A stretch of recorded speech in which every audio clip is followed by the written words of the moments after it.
मैं अनुराधा को ढूंढ ढूंढ कर परेशान हो गया था कि अनुराधा कौन से रास्ते से चली गई, क्योंकि ना वो मुझे जाते हुए दिखी ना ही रास्ते भर में कहीं दिखी। मुझे लगा बीच में से कोई शॉर्टकट होगा, जो शॉर्टकट मार के वो वहां से निकल गई। मैंने कहा ठीक है, आज चली गई तो क्या हुआ, कल स्कूल तो आएगी ही ना, मैं कल उसको पीछा करके उससे मेरी दिल की बात कह ही दूंगा। बहरहाल मैंने सोच लिया था कि कल मैं अनुराधा से अपने दिल की बात कह दूंगा। कल स्कूल से जब छुट्टी होगी और जब वो रास्ते में जाएगी तो मैं उसके पीछे पीछे चलूंगा और कल ही उससे अपने प्यार का इजहार कर दूंगा। और ऐसा ही मैंने किया। कल जब मैं उसको स्कूल की छुट्टी के बाद पीछा कर रहा था और सुनसान जगह आने का वेट कर रहा था, तभी एक लड़का बाइक पर सीधे अनुराधा के सामने आ गया। अनुराधा ने जैसे ही उसे देखा तो अनुराधा मानो गुस्से में आ गई। वो लड़का उतरा और उसके हाथ में गुलाब का फूल था। मेरे दिल पर ये बिजली की मानिंद खबर गिरी थी। मेरी आंखों से जो मैं मंजर देख रहा था मेरे लिए कयामत से कम न था, क्योंकि मैं जिससे मोहब्बत करता था उसे कोई गुलाब लेकर प्रपोज करने आया था, या फिर ये भी हो सकता है कि अनुराधा और ये एक दूसरे को पसंद करते हों। मैं अपनी आंखों से अपना प्यार जाते हुए देख रहा था, क्योंकि मैं तो यही समझ रहा था कि अनुराधा शायद इसी से मोहब्बत करती है, इसी से प्यार करती है। लेकिन मेरी सोच के बिल्कुल बरक्स मामला निकला।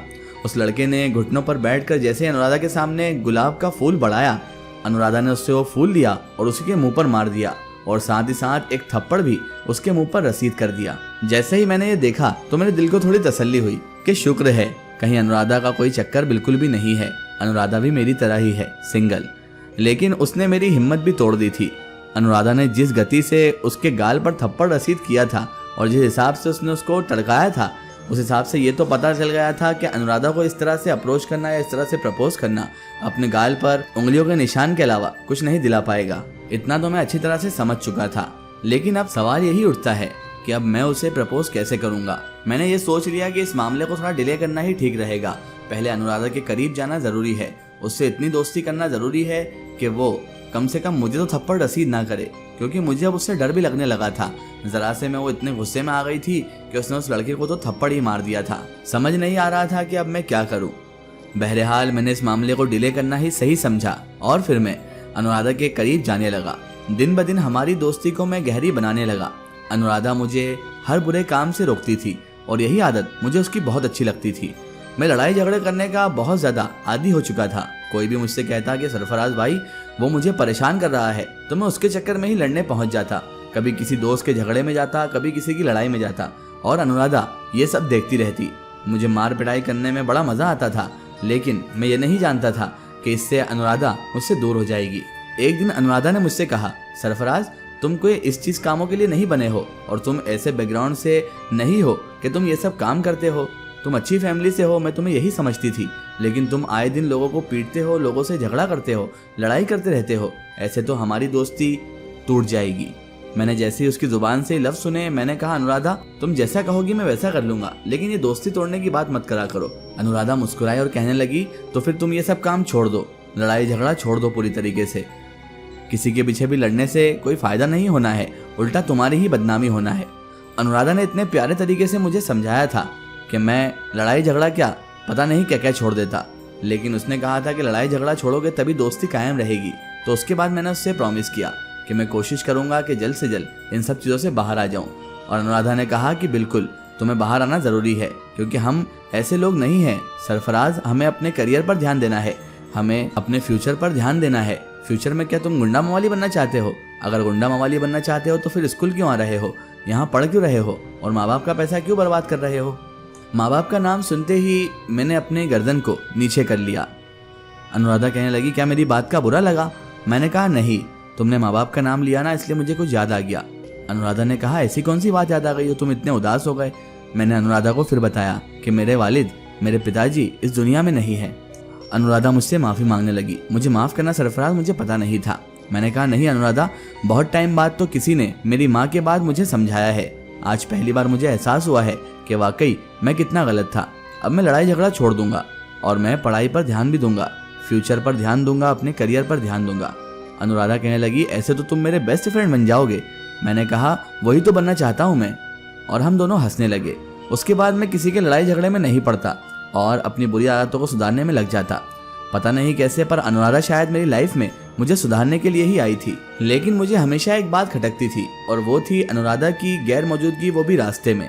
क्योंकि स्कूल से तो मेरे सामने वो निकलती थी, लेकिन इसके बाद वो कहाँ जाती थी, कहाँ रहती थी, ये मुझे कुछ भी अभी तक मालूम नहीं था। और उसकी स्पीड चलने की इतनी तेज भी नहीं थी, लेकिन अचानक से वो धुएं की तरह पता नहीं कहाँ गायब हो जाया करती थी।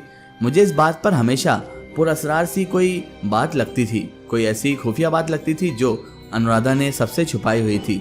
लेकिन वो बात क्या थी ये भी मैं नहीं जानता था, और अनुराधा से पूछना तो अपनी शामत करने के बराबर था। बहरहाल मैं अनुराधा का पीछा भी करता, लेकिन वो न जाने कहाँ गायब हो जाती थी। जरा सी मेरी नज़र चूकती और अनुराधा गायब हो जाती।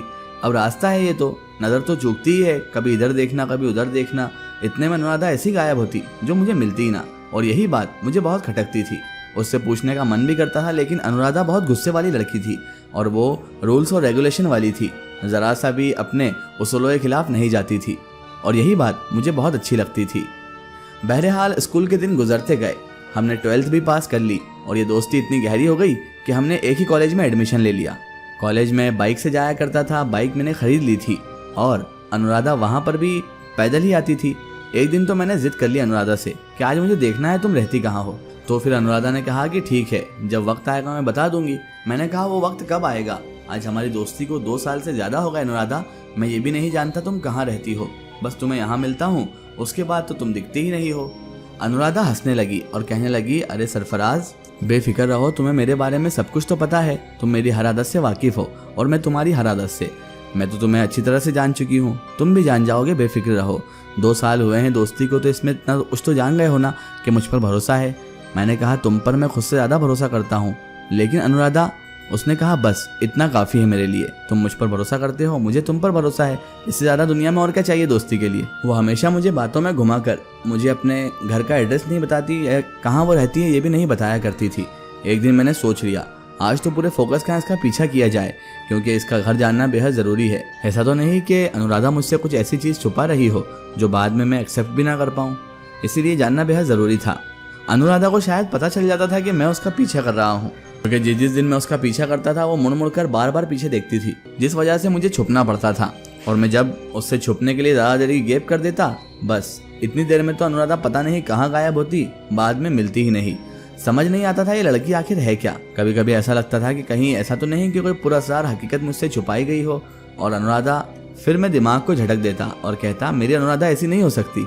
बहरहाल अनुराधा का अब इंतजार करना ही बेटर था, क्योंकि रोज तो वो मुझे चकमा देकर निकल जाया करती थी और उसने कहा था कि वो मुझे अपने घर का पता जरूर बताएगी। और एक दिन फिर मैं उसके पीछे पड़ गया। मैंने भी जिद कर ली कि अनुराधा आज तो मुझे अपने घर का पता बता ही दो, वरना मैं अब से तुमसे बात नहीं करूंगा। अनुराधा जैसी भी थी, लेकिन उसको मेरी परवाह भी थी। भले ही वो एटीट्यूड वाली थी, नाजो नखरे थे, लेकिन वो भी मुझसे दूर नहीं जाना चाहती थी। इसलिए उसने कहा ठीक है चलो आज मैं तुम्हें बता ही देती हूँ मैं कहाँ रहती हूँ। देखो सरफराज, तुम एड्रेस तो ले रहे हो, लेकिन प्लीज़ तुम वहाँ पर राउंड मत काटने लग जाना या मुझसे मिलने मत आ जाना, क्योंकि मैं हॉस्टल में रहती हूँ। मैंने कहा क्या हॉस्टल में? ऐसा कौन सा हॉस्टल आ गया जो सरफराज नहीं जानता, वो भी इस शहर का? अनुराधा बोलने लगी ऐसे बहुत सारे हॉस्टल है जो सरफराज नहीं जानता, और ना ही जाने तो बेटर है। और हम दोनों हंसने लगे। इसका एक स्टोरी हम देखेंगे इसके अगले पार्ट में। अगर आप भी अपनी लाइफ की कोई रियल स्टोरी या कोई भी स्टोरी हमसे शेयर करवाना चाहते हैं ताकि हम उसे अपने चैनल पर अपलोड करें, तो आप हमारे Facebook page my story book और Instagram page my story book को फॉलो कर सकते हैं। Facebook Insta page my story book को फॉलो करें और उस पर हमसे जुड़ें।